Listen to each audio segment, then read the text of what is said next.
Everyone. बच्चों, हमने 11th economics के टेक्स्ट बुक के एक्सरसाइजेस देख लिए हैं from chapter number 1 till chapter number 8। अब बस 2 ही चैप्टर्स के एक्सरसाइजेस अभी हमारे रिमेनिंग है बच्चों, वो आज से हम देखने वाले हैं। आज के इस लेक्चर में we are going to discuss exercise on page number 62 from chapter number 9 economic policy of India since 1991। Let's get started. देखिए क्या दिया है। सबसे पहले complete the following statements by choosing the correct alternative. सबसे पहला क्या है, देखो, after independence India had adopted dash. हमने कौन से टाइप की इकोनॉमी को अडॉप्ट किया है सिंस इंडिपेंडेंस? देखिए, सोशलिज्म, कैपिटलिज्म, मिक्स्ड इकोनॉमी या कम्युनिज्म। तो इंडिया में we have adopted mixed economy. तो आपको एग्जाम में पूरा सेंटेंस लिखना है बच्चों। जैसे आप लिखोगे after independence India has adopted mixed economy, और मिक्स्ड इकोनॉमी को आप अंडरलाइन करोगे। ऐसे पूरा सेंटेंस लिख के आना है एग्जाम में, सिर्फ वन वर्ड लिख के नहीं आना है, ठीक है? ओके, आगे। The new economic policy approved foreign technology in dash. जो न्यू इकोनॉमिक पॉलिसी है उसमें फॉरेन टेक्नोलॉजी कौन सी इंडस्ट्री में अप्रूव हुई है? Let us see. Cottage industry, small scale industry, micro enterprises and high priority industry. तो हमारा आंसर यहाँ पे क्या आएगा? हाई प्रायोरिटी इंडस्ट्रीज जो है उसमें यहाँ पे अप्रूवल मिला है for foreign technology. Okay, next. At present the number of industries reserve for public sector has been reduced to dash. पहले बहुत सारे इंडस्ट्रीज जो थे वो पब्लिक सेक्टर के लिए थे, लेकिन बिकॉज ऑफ प्राइवेटाइजेशन क्या हो गया?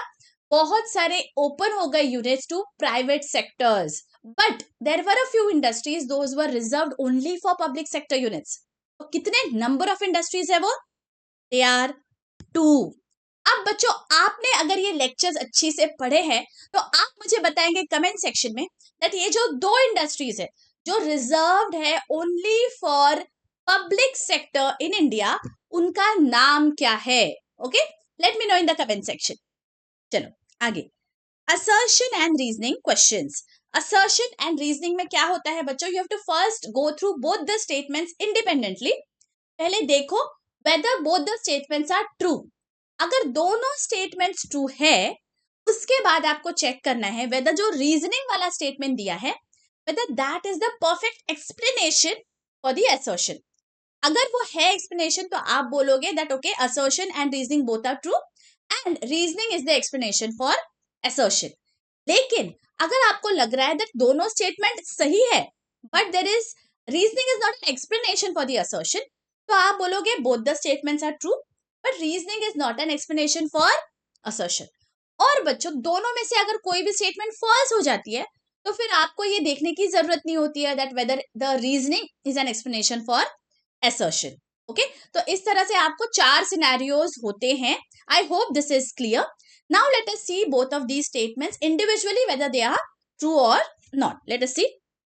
सबसे पहला assertion, delicensing of industries was an important step taken under liberalisation. तो जो हमारी इकोनॉमिक पॉलिसी है 1991 की, उसमें डीलाइसेंसिंग हुआ and that was an important step for liberalisation, right? So this statement अपने आप में ये ट्रू है, राइट? आगे, reasoning, unwanted controls and restrictions led to economic stagnation prior to 1991। Yes, बहुत सारे कंट्रोल्स थे, बहुत सारे टैरिफ था, कोटा था, बहुत सारी चीजें थी जिसके वजह से हमारी जो इकोनॉमी है वो एक स्टैग्नेंट इकोनॉमी हो गई थी before 1991। So this statement is also true. अब हमें ये देखना है whether reasoning is an explanation of the assertion। Let us read it again। ये जो लिबरलाइजेशन है उसमें डीलाइसेंसिंग ऑफ इंडस्ट्रीज किया गया, ये बहुत इंपॉर्टेंट स्टेप था। और रीजनिंग ये है दैट जो अनवांटेड कंट्रोल थे उनकी वजह से स्टैग्नेशन आ गया था। तो क्या हम ऐसे बोल सकते हैं दैट जो रीजन है, जो स्टैग्नेशन है, उसके वजह से डीलाइसेंसिंग करना बहुत जरूरी था, उसके वजह से लिबरलाइजेशन हुआ है। Yes, we can say this, right? तो that is why हमारा आंसर आ जाएगा A and R both are true and R is the correct explanation of A। तो हमारा आंसर है option C। Are you getting this कि assertion और reasoning कैसे सॉल्व करना है? बिकॉज बहुत बार स्टूडेंट्स को यहाँ पे कंफ्यूजन हो जाता है. बिल्कुल कंफ्यूजन नहीं करना है बच्चों. Read both the statements independently and then properly you can go step by step. आगे assertion. In 1991 India faced an acute shortage of foreign exchange reserves. Yes, ये true statement है. आगे reasoning. Import quotas and tariffs led to an increase in the imports. देखिए word क्या use हुआ है. Import quota और tariff जो था पहले, इसके वजह से imports increase हो रहे थे कि decrease हो रहे थे? इसके वजह से imports were reduced, right? So there was a decrease in the imports because import quota था, है ना. तो यहाँ पे ये जो स्टेटमेंट है ये फॉल्स है बच्चों. एंड दैट इज वाई अभी हमें क्या करना है, बिकॉज एक स्टेटमेंट ट्रू है और एक फॉल्स है, तो एक्सप्लेनेशन की तरफ जाने की जरूरत नहीं है. तो हमारा आंसर आ जाएगा assertion is true but reasoning is false. Option A. Alright, next assertion. Post liberalisation sale of domestic goods has increase. मतलब हमारा जो इंडिजिनस प्रोडक्ट्स है वो इंक्रीज हो गए हैं, राइट. बिकॉज अभी सिर्फ हमारी कंट्री में नहीं बेचते हैं हम अभी एक्सपोर्ट्स भी बहुत ज्यादा करते हैं. तो that is why the sale has increase. So this is a true statement. Next reasoning. The demand for imported goods has increase due to liberal policy. ये भी सही है. बिकॉज ऑफ लिबरलाइजेशन क्या हो गया, हम बहुत सारे गुड्स अभी इंपोर्ट भी कर सकते हैं. तो both the statements are independently true. लेकिन क्या जो रीजनिंग दिया गया है ये एक्सप्लेनेशन है असर्शन का? क्या ये हम बोल सकते हैं that demand for imported goods increase हो गई है लिबरल पॉलिसी के वजह से और उसके वजह से हमारा डोमेस्टिक गुड्स का सेल भी इंक्रीज हो गया है? नो. इंपोर्ट और एक्सपोर्ट ये दो अलग अलग चीजें हैं, हम इसे रीजनिंग में नहीं डाल सकते हैं. तो that is why here we are going to say that assertion and reasoning both are true but reasoning is not the correct explanation of assertion. So this is our answer here. चलो आगे fourth one. Due to globalization, a country cannot achieve self-sufficiency in food production. ये हमने देखा था बच्चों failures में, याद आ रहा है आपको? Because क्या हो जाता है, we will focus on producing only those goods जो ज्यादा डिमांड में है, जो ज्यादा प्रॉफिटेबल है. तो सेल्फ सफिशिएंसी की ओर हमारा ध्यान नहीं जाता है बिकॉज हमें जानते हैं दैट जो नहीं चाहिए, हम जो नहीं है हमारे पास वो हम इंपोर्ट कर सकते हैं. So that is why this is a true statement. Because of globalisation country can not achieve self sufficiency in food production. Okay, reasoning क्या है? Globalisation has created a revolution in IT sector. Again as it is ये statement भी true है, right. So both the statements are true. अब देखते हैं weather जो reasoning दिया गया है वो एक्सप्लेनेशन है क्या. हम क्या ये कह सकते हैं that there is a revolution in IT sector because of globalisation and उसके वजह से a country can not achieve self sufficiency in food production? नहीं, दोनों भी सेक्टर्स अलग अलग है. We can not say that reasoning is an explanation of assertion. तो यहां हमारा आंसर आ जाएगा ऑप्शन नंबर डी. चलो moving ahead. Find the odd word. First one, new economic policy, liberalization, privatization, demonetization and globalization. So this is very easy. Liberalization, privatization and globalization ये तीनों हुआ है in the new economic policy. So demonetization is the odd word here. ठीक है? Next, industries requiring compulsory licensing, defense equipment, right? Agro based industries, इसे compulsory licensing की जरूरत है क्या? नहीं. Cigarette industries, yes. Industrial explosives, yes. तो ये जो तीनों है बाकी के उनको कंपलसरी लाइसेंसिंग की जरूरत होती है बट एग्रो बेस्ड इंडस्ट्रीज को नहीं होती है and that is why this is the odd word here. ठीक है. Next, Navratna status companies SPCL, IOC, ONGC and HPCL. अभी नवरत्न में याद करिए कौन से इंडस्ट्रीज थे? Indian oil corporation, yes. ONGC, yes. HPCL, yes. These are Navratnas. But SPCL तो नवरत्ना नहीं है. So that is the odd word here. Okay. Next, liberalization dealt with the following. Liberalization में कौन सी चीजों में हमने यहाँ पे dealt किया है? देखिए, MRTP, Monopolies and Restrictive Trade Practices Act, ये यहाँ पे निकाल दी गई MRTP. फेरा, yes. फेरा को हमने फेमा से यहाँ पे सब्स्टिट्यूट किया. सेबी, सेबी तो क्या है, securities and exchange board of India है। एंड एनटीपीसी, एनटीपीसी क्या है, ये हमारा नवरत्न है। तो liberalisation dealt with the first three, NTPC क्या है, it is a Navratna company, so that becomes the odd word here. ठीक है, आगे identify and explain the concepts from the given illustrations. Okay, तो इसमें भी आपको बच्चों प्रॉपर फॉर्मेट में लिखना है। मैं आपको बताने वाली हूँ कैसे लिखना है। Ensure that you right point wise and आपको पैराग्राफ्स लिख के नहीं आना है, स्टोरी टेलिंग नहीं करना है। If you want to get proper marks you have to be very very to the point and you have to write your answers also, लिख दैट। ठीक है, लेट अस सी कैसे लिखना होता है। सबसे पहले, vehicles manufactured by various automobile companies are now available in India। ये क्यों हो पाया, ये जो कॉन्सेप्ट है इसे हम कहते हैं बच्चों ग्लोबलाइजेशन। एक ग्लोबल इकोनॉमी बन गया है, तो यहाँ बैठे बैठे हमें किसी भी कंट्री से कुछ भी खरीदना है तो हम खरीद सकते हैं। तो ये हमारा कॉन्सेप्ट है। यहाँ पे कैसे लिखना है, लेट अस सी। देखिए, concept globalisation, explanation and then point wise answers हमें लिखना है। नंबर 1, ग्लोबलाइजेशन का मीनिंग क्या है।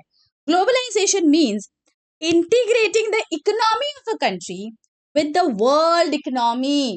पूरे वर्ल्ड की इकोनॉमी अभी एक ही कहलाएगी, पूरा इंटीग्रेशन हो जाएगा, उसे हम कहते हैं ग्लोबलाइजेशन। ठीक है, next, one of the measures taken for globalisation is removal of quantitative restrictions. मतलब पहले क्या करते थे इंडिया में, there was a restriction that कितना आप इंपोर्ट कर सकते हो, कितना एक्सपोर्ट कर सकते हो, क्या कर सकते हो, क्या नहीं कर सकते हो। बहुत सारे अलग अलग रेस्ट्रिक्शंस थे जो हमारी न्यू इकोनॉमिक पॉलिसी के वजह से निकल गए, right. All the quantitative restrictions have been removed on imports and exports. Further, tariff rates have been brought down and import duty on industrial goods has been reduced। तो अगर आपको easy करना है इंपोर्टर्स के लिए इंपोर्ट करना goods, तो वो जो गुड्स है उनकी कीमतें भी बहुत ज्यादा नहीं होनी चाहिए, है ना। तो इसके वजह से जो हम टैरिफ्स चार्ज करते थे, जो इंपोर्ट ड्यूटी चार्ज करते हैं, वो भी एक लिमिट में होती है, बहुत ज्यादा हाई नहीं होती है। ठीक है, Indian companies are also allowed to enter into foreign collaborations. मतलब किसी फॉरेन कंपनी के साथ मिलके पार्टनरशिप में भी अभी हम काम कर सकते हैं, कोलैबोरेट भी कर सकते हैं। Vehicles manufactured by various automobile companies are now available in India because of these measures. Because of these measures, vehicle manufactured by various automobile companies are now available in India. So हम कहेंगे lastly, thus the given illustration relates to the concept of globalization. इस तरह देखिए बच्चों, point wise लिखेंगे and last statement हमेशा ऐसे रहेगी that thus this statement refers to this. ऐसे आपको कंक्लूड करना होता है लास्ट पॉइंट में। Getting it? This is how you are suppose to answer. बच्चों अभी से ऐसे आंसर्स लिखने की आदत डालिए, बिकॉज नेक्स्ट ईयर जब आप बोर्ड एग्जाम को फेस करोगे ये बहुत इंपॉर्टेंट हो जाता है कि इस तरह से आपका प्रेजेंटेशन हो। And that is the reason मैं यहाँ पे ऐसे ही आपको बताती हूँ बच्चों। प्लीज एंश्योर दैट एग्जाम में इस तरह से लिखना है, पैराग्राफ राइटिंग नहीं लिखना है। Don't make the examiners job difficult. Okay, चलो आगे। Next is government equity in some public sector enterprises is sold to the private sector. ये सही है स्टेटमेंट? यस। इसे हम क्या कहते हैं? इसे हम कहते हैं privatisation and disinvestment. Let us see, privatisation and disinvestment. Explanation, privatization means transfer of ownership from public sector to the private sector। ये जो ओनरशिप का ट्रांसफर हो जाता है इसे हम कहते हैं प्राइवेटाइजेशन। पहले बहुत सारे जो इंडस्ट्रीज थे they were reserved for public sector enterprises in India, लेकिन धीरे धीरे यहाँ पे हम प्राइवेटाइजेशन को लाते गए, डिसइन्वेस्टमेंट करते गए, और अभी सिर्फ 2 ही इंडस्ट्रीज है जहां पे पूरा के पूरा पब्लिक सेक्टर का ऑटोनॉमी है, बाकी everywhere we can see private sector enterprises. Next, it refers to a process that reduces involvement of public sector and increases that of private sector. मतलब पब्लिक सेक्टर का धीरे धीरे इन्वॉल्वमेंट कम करना है और प्राइवेट सेक्टर का इन्वॉल्वमेंट बढ़ाना है। This investment is the act of selling shares of public sector units, जिसे हम PSUs भी बोलते हैं, टू द प्राइवेट सेक्टर। जो पब्लिक सेक्टर यूनिट्स थे वो सिक बन रहे थे, वो लॉस मेकिंग हो रहे थे, तो उन्हें वो लॉस से उभारने के लिए क्या किया हमने, प्राइवेट सेक्टर एंटरप्राइजेस को उन्हें सेल ऑफ कर दिया कि आप इसे मैनेज करो, अभी आप इसे प्रॉफिट मेकिंग बना दो, ठीक है। As per the given illustration, government equity in some PSUs is sold to the private sector. Thus, the given illustration relates to the concept of privatization and disinvestment. देखिए बच्चों, सिंपली हमें इस तरह से उस कॉन्सेप्ट को एक्सप्लेन करना है एंड देन वो कॉन्सेप्ट हमारे गिवन एग्जाम्पल से कैसे रिलेटेड है ये अभी यहाँ पे हमें स्टेट करना होता है, ठीक है। चलो नेक्स्ट क्या है, foreign investments are encouraged on a large scale in the industrial sector of India. This is also true and this concept is globalization. Let us see. Concept globalization. Again expression में सबसे पहले क्या करना है, globalization क्या है इसे explain करना है। देखो, globalization means integrating the economy of a country with the world economy. हमने पहले वाले example में भी ऐसे ही meaning पहले लिखा था। Then one of the measures taken for globalization is encouragement to foreign capital. अभी globalization में अलग अलग measures लिए गए थे, यहाँ पे जो डिस्कस हुआ है that is related to foreign capital, तो उसे अभी हम यहाँ पे एक्सप्लेन करेंगे कैसे। नेक्स्ट पॉइंट में देखो, government has opened the economy to foreign investments because of which foreign capital is attracted towards various sectors.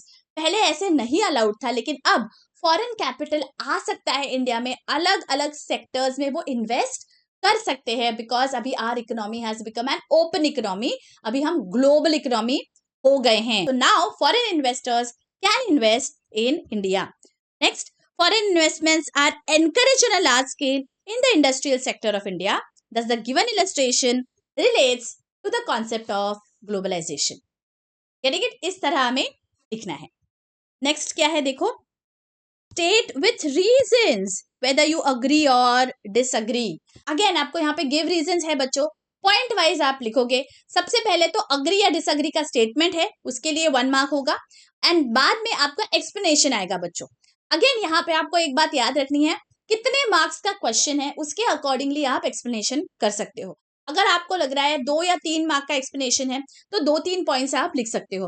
अगर आपको लग रहा है दैट ज्यादा आपको मार्क्स दिए गए हैं एग्जाम में, 4, 5, 6 मार्क्स के लिए पूछा है, then your answer will also be like that, आपको ज्यादा पॉइंट्स लिखने होंगे। So please keep an eye on कितने मार्क्स का क्वेश्चन है, अकॉर्डिंगली आप कभी भी एग्जाम में आंसर छोटा या बड़ा कर सकते हो। सबसे पहले क्या है देखो, liberalisation has permitted the use of foreign technology. क्या ये सही है? Yes, this is a correct statement. कैसे लिखना है, let us see. I agree with this statement, alright. उसके बाद रीजंस लिखेंगे एंड वो भी पॉइंट वाइज। अभी सबसे पहले बच्चों, नेशनल इकोनॉमिक पॉलिसी क्या है ये हमें एक्सप्लेन करना होता है, ये सारे एलपीजी के गिव रीजंस में। तो सबसे पहले आपको लिखना है, government of India has adopted the new economic policy of 1991 with the objective to free India's industrial economy from unnecessary government controls and rigidity in the government procedure. तो बहुत सारे unnecessary controls थे, बहुत rigidity थी, उससे बाहर निकालने के लिए हमारी इकोनॉमी को ये जो नेशनल इकोनॉमिक पॉलिसी है 1991 की, वो यहाँ पे फ्रेम की गई, ठीक है। So this will be a common statement whenever आपको एलपीजी से रिलेटेड कुछ भी पूछा जाए। ऑलराइट, नाउ पॉइंट नंबर 2 क्या होगा, let us see. Liberalisation is one of the components of national economic policy, because liberalisation का कॉन्सेप्ट है, so we will state liberalisation in next point. अभी लिबरलाइजेशन क्या होता है, इसके अंडर क्या है, let us see. It refers to economic freedom और फ्रीडम फॉर इकोनॉमिक डिसीजंस, मतलब आप आपका डिसीजन ले सकते हो, government is not going to interfere कि कौन सी इंडस्ट्री ने क्या प्रोड्यूस करना चाहिए, कितने रेट पे बेचना चाहिए। All these decisions are going to be taken by those companies, by those industries. Government will be a regulator but बहुत ज्यादा इंटरफियरेंस नहीं होगा। It means producers, consumers and owners of factors of production are free to take decisions to promote their self interest. Liberalisation है ना, liberal जो word है मतलब free है। क्या फ्री है? डिसीजन मेकिंग, आपके डिसीजंस आप ले सकते हो, ये यहाँ पे लिबरलाइजेशन का क्रक्स है बच्चों. Okay, now we have to connect this with the question में हमें बोला गया है दैट फॉरेन टेक्नोलॉजी यूज हो सकता है क्या. So that is why we have to say liberalisation permitted the import of foreign technology in high priority industries so that quality of goods improves and cost of production is reduced. जाहिर है ना, बहुत foreign technology आएगी तो quality improve होगी and also cost भी यहाँ पे रिड्यूस हो सकती है अगर हमें जो फॉरेन टेक्नोलॉजी मिल रही है वो अच्छे रेट्स पे अवेलेबल है तो. And this is the reason we say that liberalisation has permitted the use of foreign technology in India. यानी कि इस तरह पॉइंट वाइज हमें लिखना है बच्चों. नेक्स्ट क्या है देखो, government has given private enterprises free access to public sector. अभी वर्ड देखो, फ्री एक्सेस मतलब कहीं पे भी प्राइवेट सेक्टर यहाँ पे इन्वेस्ट कर सकते हैं, कोई भी इंडस्ट्री में, कोई भी कंपनी में नहीं. देखो एक्सेस दिया हुआ है प्राइवेटाइजेशन के वजह से, लेकिन फ्री एक्सेस नहीं है. कोई अभी तक सेक्टर्स ऐसे हैं जहां पे प्राइवेट सेक्टर अलाउड नहीं है. So that is why we are not going to say that free access is correct. Limited access है, that is true. Okay, selective access है, लेकिन फ्री एक्सेस है क्या? No. So that is why we will say that we disagree with this statement. And अभी reasons कैसे लिखेंगे, let us see. I disagree with the above statement. Government has given private enterprises selective access to public sector. The word should be selective. Free is not the correct word here. ठीक है, reasons देखो. सबसे पहले again जो हमने पहले लिखा था वही रीजन यहाँ पे लिखना है दैट न्यू इकोनॉमिक पॉलिसी ने क्या किया. The government of India adopted new economic policy of 1991 with the objective to free India's industrial economy from unnecessary government controls and rigidity in the government procedure. तो ये हमारा first point होगा that new economic policy क्यों adopt हुआ. अभी हमें explain करना है जो हमें पूछा गया है. देखिए, earlier 17 industries were reserved only for public sector. That is, a private organization could not carry on these businesses. शुरुआत में 17 सेक्टर्स थे जहां पे प्राइवेट ऑर्गेनाइजेशंस को एंट्री ही नहीं थी. बट धीरे धीरे क्या हो गया देखो, the NEP reduced this number to 8 and now there are only 2 industries reserved for the public sector. कौन से है वो? Railways and atomic energy. ये दो sectors are completely reserved for public sector in India. बाकी everything else is open for the private sector. This move was with an objective of increasing efficiency of the public sector, releasing capital blocked in sick PSUs and ending the state monopoly. इस वजह से क्या हो गया, privatisation के वजह से efficiency ही बढ़ गई है. अब पब्लिक सेक्टर एंटरप्राइजेस को ये मालूम है दैट प्राइवेट एंटरप्राइजेस की उन्हें कंपटीशन है, तो उनकी मोनोपोली भी चली गई एंड नाउ ओवरऑल एफिशिएंसी बढ़ गई है. बिकॉज अभी उन्हें पता है दैट अगर हमें यहाँ से सर्विस अच्छी नहीं मिलेगी तो हम कहीं और जा सकते हैं, हमारे पास अभी ऑप्शंस अवेलेबल है. पहले ऑप्शन ही नहीं था, बहुत सारे एंटरप्राइजेस पब्लिक सेक्टर ही थे, तो जैसे भी सर्विस देंगे, जैसा भी प्रोडक्ट है वो हमें खरीदना ही पड़ता था, वो हमें अवेल करनी ही पड़ती थी services. But now we know that because private sector is there, वो सर्विस बेटर हो सकती है, तो that is the reason overall efficiency बढ़ जाता है, कस्टमर्स की चॉइस बढ़ जाती है, कस्टमर्स को प्रॉपर सर्विसेज, प्रॉपर गुड्स मिल सकते हैं, और जो मोनोपोली है वो यहाँ पे कम हो गई. एंड जो कैपिटल ब्लॉक था सिक पीएसयूज में, बिकॉज बहुत सारे public sector units loss making हो गए थे, तो उन्हें बेच के प्राइवेट सेक्टर्स के हवाले करके जो कैपिटल ब्लॉक्ड हो गया था वहां पे, वो भी गवर्नमेंट ने रिलीज कर दिया बिकॉज ऑफ प्राइवेटाइजेशन. तो बहुत सारी चीजें प्राइवेटाइजेशन की वजह से पॉसिबल हो गई. ऑलराइट, तो the government opened up the public sector for private enterprises. Key industries are still kept with the public sector. लेकिन कोई ऐसी इंडस्ट्रीज है जो बहुत जरूरी है सेफ्टी के लिए, जो बहुत जरूरी है पूरे इकोनॉमी में, जो भी पब्लिक है उनके वेलफेयर के लिए. सो दैट इज वाई ये जो दो सेक्टर्स है वहां पे अभी तक प्राइवेट एंटरप्राइजेस अलाउड नहीं है. ठीक है, thus it can be said that government has given private enterprises selective access to the public sector. Because we are disagreeing with the above statement, हमें यहाँ पे कंक्लूड करते वक्त ये बोलना पड़ेगा that selective access दिया है, free access नहीं दिया है. ठीक है, चलो नेक्स्ट क्या है, question number 3, government has monopoly in insurance sector. देखिए एक जमाना था जब ये मोनोपोली थी, लेकिन because of the new economic policy अभी ये मोनोपोली नहीं रही है पब्लिक सेक्टर की, and that is why we are going to say that this is a false statement, we disagree with this statement. देखिए, I disagree with the above statement. Government does not have monopoly in the insurance sector. Private enterprises are also there in the business of insurance in India. Again, कैसे explain करेंगे? देखो, reason में सबसे पहला reason same है हमारा, that new economic policy से क्या हो गया है. Okay, so this is a common reason here. Second point में आप कैसे लिखोगे? देखो, one of the features of economic policy was reforms in the insurance sector. ये हमने देखा था फीचर्स ऑफ इकोनॉमिक पॉलिसी में, बहुत सारे फीचर्स यहाँ पे हमने डिस्कस किए थे बच्चों. उसका एक फीचर था इंश्योरेंस के रिफॉर्म्स. अगर आपने अभी तक वो वाला लेक्चर नहीं देखा है, I am giving the link here, do go and check those lectures out बच्चों, बिकॉज जब आप ये लेक्चर को डिटेल में देखेंगे तो आपको ये गिव रीजंस लिखना आसान हो जाएगा. You will understand the entire concept, because वहां पे मैंने बहुत डिटेल में सब कुछ एक्सप्लेन किया है. यहाँ पे हम लोग बस डिस्कस कर रहे थे एग्जाम पॉइंट ऑफ व्यू से आपको कैसे प्रेजेंटेशन करना है, कैसे लिखना है. बट वो जो लेक्चर्स है वहां पे I have given in depth explanation of all these concepts. ठीक है, तो यहाँ पे बच्चों इंश्योरेंस सेक्टर में रिफॉर्म्स हो गए. अभी क्या रिफॉर्म हुए, let us see. Earlier, the entire insurance sector was under the monopoly of the central government. LIC and GIC यही पहले दो ऑर्गेनाइजेशंस थी, लेकिन बाद में क्या हो गया देखो, in 1999 the IRDA, Insurance Regulatory and Development Authority of India, was passed to introduce reforms in this sector. मतलब यहाँ पे अभी बहुत सारे रिफॉर्म्स की जरूरत है, सिर्फ और सिर्फ LIC और GIC से काम नहीं चलने वाला है.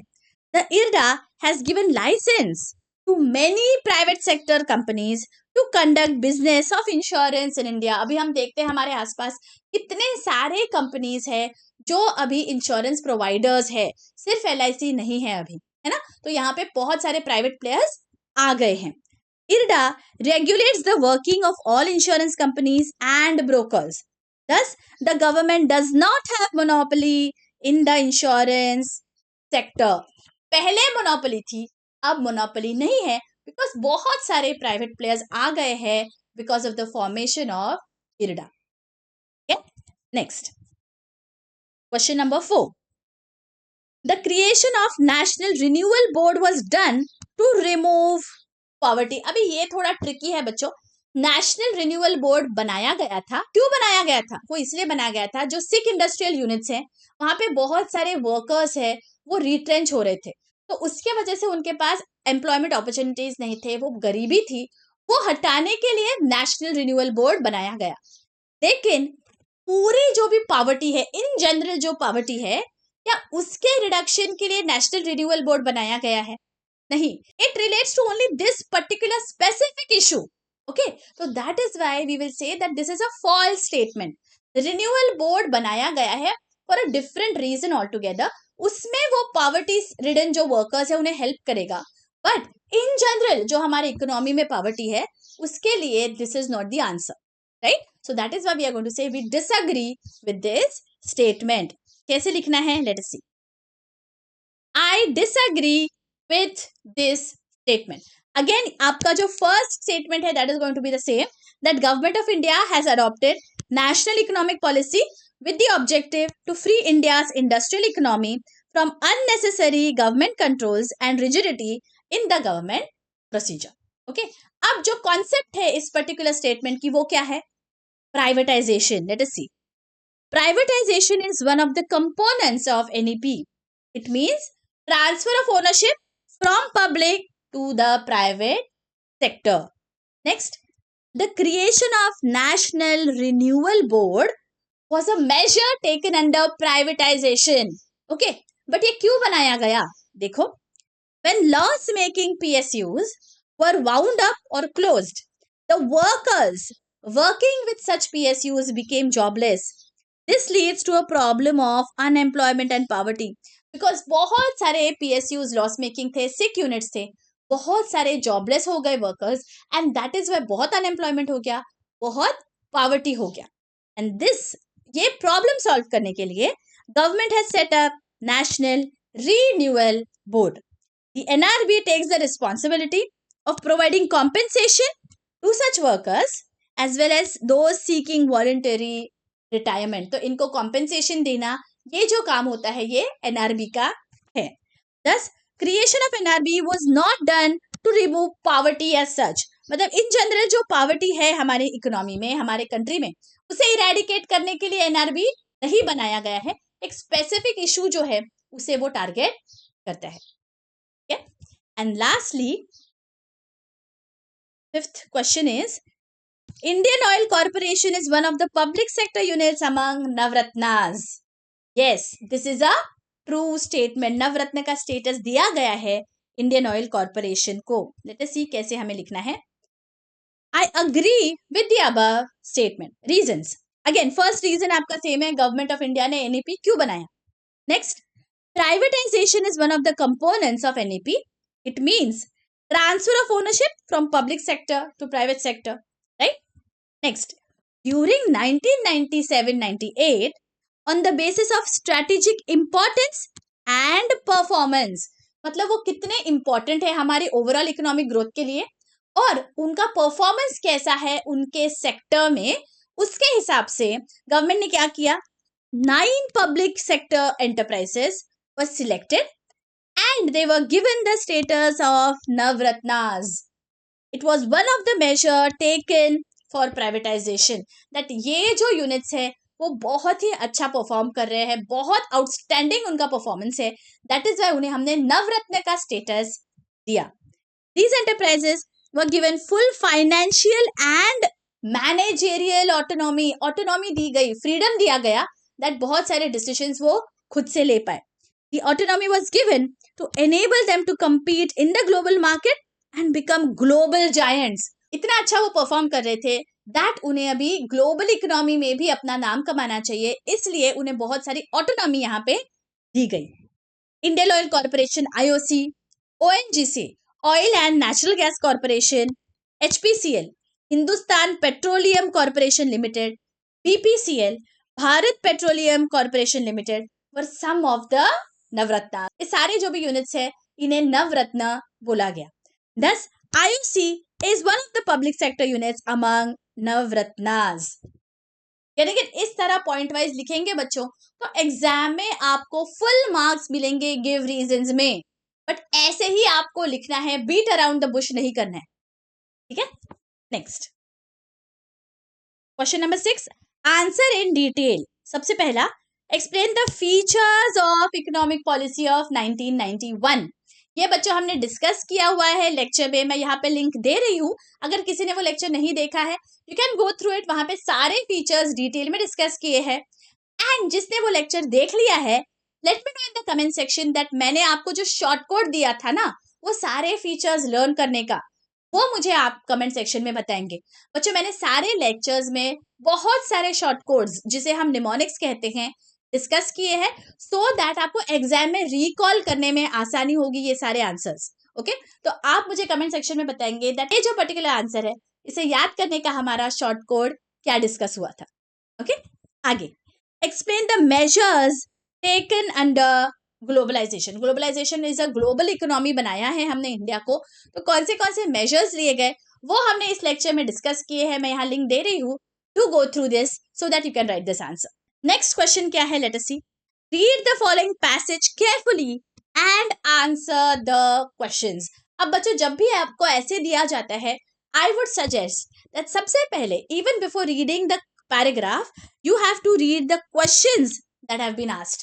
ओके जो क्वेश्चंस है वो पढ़िए, बिकॉज जब आप क्वेश्चन पहले पढ़ लेते हो उसके बाद आपको जब पैराग्राफ पढ़ना होता है तो आपके दिमाग में अपने आप बाइफिकेशन हो जाता है दैट ओके इस पर्टिकुलर क्वेश्चन का आंसर ये है इस पैराग्राफ में, इस पर्टिकुलर क्वेश्चन का आंसर ये दिया गया है इस पैराग्राफ में. तो आपका टाइम सेव होता है एग्जाम में. बहुत बार 99% स्टूडेंट्स क्या करते हैं, they are going to read the paragraph then they go to the questions. Okay फिर अगेन जब हम क्वेश्चंस पढ़ते हैं then again we have to refer to the paragraph that okay इस पर्टिकुलर क्वेश्चन का आंसर क्या था. तो ऐसे नहीं करना है, save time, smartly we are going to attempt these questions. तो सबसे पहले read the questions and then read the paragraph. Okay so सबसे पहले क्या दिया गया है, identify the reason for low per capita consumption of ice cream in India? Let us see. Indian ice cream industry is one of the fastest growing segments of the dairy and food production industry. India has low per capita consumption of ice cream. The per capita consumption of ice cream is low in India because it is a country filled with traditional sweets of more than 100 varieties. यहाँ मिल गया हमें हमारा first answer. इस तरह आपको पढ़ना है बच्चों, सो दैट जहां जहां आपको लग रहा है that this is not important, वहां पे फटाफट पढ़ लो. जो इम्पोर्टेंट लग रहा है वहां पे आपको इस तरह से मार्क कर लेना है, and then you are going to write this properly in your answer sheet. यहाँ पे बहुत स्कोरिंग आसान हो जाता है बिकॉज ऐसे के ऐसे आपको उठाना है और आंसर लिखना है, कुछ भी आपको ऐड करने की जरूरत नहीं है. Next, explain impact of globalization on Indian ice cream industry. In developed countries, people have either pastries or ice creams for dessert. In the era of globalization, word यहाँ use हुआ है ना, तो let us see यहीं पे कहीं answer होगा. The mindset of the people is fast changing. This is because multinational companies have set up a number of ice cream parlors with a lot more varieties and flavors that attract the younger lot. Besides this, there are better delivery systems. तो globalization का बच्चों ये impact है on the Indian ice cream industry. So this will become our answer number 2. Okay. Next question. Find out factors that could lead to the growth of ice cream industry in India. The ice cream sector has great potential for growth. देखिए growth word use हुआ है, मतलब यही कई points होंगे. In the country due to improvement in the cold chain infrastructure. So this is our point number 1. Increasing disposable income and changing lifestyle of the people. मिल गया हमें हमारा answer. So this is going to be our point number 2 and this is point number 3 for this particular question. So find out the factors that could lead to the growth of ice cream industry in India. These are the 3 points. Alright. Express your views about implications of higher GST on ice cream in India. यहाँ पे कहीं दिया गया है क्या? Let us see. However, it is taxed higher with 18% GST, while other dairy products in the same basket have 12% GST. Okay, तो ice cream के लिए 18% GST है. Ice-cream industry has generated revenue of more than $1.5 billion in 16-17. With an employment of 15 lakh people, it is also considered one of the largest employers of the dairy and food processing industry. तो ये जो fourth question है बच्चों, यहाँ पे हमें बोला गया है explain your views about implications of higher GST on ice cream sector in India. तो यहाँ पे हमें खुद के व्यूज देने हैं. हमें यहाँ इंफॉर्मेशन इतनी दी गई है that GST 18% है आइसक्रीम पे और बाकी सारे डेयरी प्रोडक्ट्स पे 12%. यहाँ पे GST तो ज्यादा चार्ज हो रहा है. तो खुद के व्यूज हमें यहाँ पे लिखना है. तो ये खुद की लैंग्वेज में हमें लिखना होता है बच्चों. कैसे लिखना है आपके लिए मैंने यहाँ पे एग्जाम्पल दिया है. यू कैन फॉलो दिस या आपको खुद के वर्ड्स में भी आप लिख सकते हो. देखो, the first implication of higher GST on ice cream industry is an increase in the price of the ice cream. Obviously GST बढ़ गया है तो prices भी बढ़ने वाले हैं. Price बढ़ेंगे तो क्या होगा? Thus, an increase in the price of ice cream will affect the sales of ice cream. जाहिर है ना, ज्यादा प्राइस अगर हो गई तो सेल्स पे इसका असर पड़ने वाला है. Bigger brands may manage the higher GST by paying a part out of their own pocket to retain their sales. However, it will affect local manufacturers in a negative manner. जो बहुत बड़े बड़े ब्रांड्स है वो किसी ना किसी तरह ये जो हायर जीएसटी का इम्पैक्ट है ना वो यहाँ पे एब्जॉर्ब कर पाएंगे, लेकिन जो छोटे छोटे मैन्युफैक्चरर्स है, लोकल है, वो कैसे करेंगे? तो उनको ये एडवर्सली अफेक्ट करता है. They will not be able to compete with the big companies. Some local brands may also shut down because of this, and it could lead to unemployment for the people who are currently working in such local enterprises. है ना, obviously because they will not be able to compete, तो बहुत सारे shut down हो जाएंगे, और अगर shut down हुए तो unemployment तो होने ही वाली है. So this is how you are going to write your views about this particular topic. Okay, यहाँ पे बच्चों we have completed this exercise on chapter number 9. I hope ये सारे आंसर्स आपको बहुत अच्छी से समझ गए हैं. अगर कोई भी कॉन्सेप्ट में आपको डाउट है बच्चों, go through the lectures that I have explained. बहुत डिटेल में सारे कॉन्सेप्ट्स वहां मैंने कवर किए हैं. फिर भी अगर कोई डाउट है आप मुझे बेझिझक कमेंट सेक्शन में पूछ सकते हो. और अगर लेक्चर्स अच्छे लग रहे हैं, if you are finding it helpful, do let me know in the comment section. Your comments truly keep me motivated in getting such lectures for you.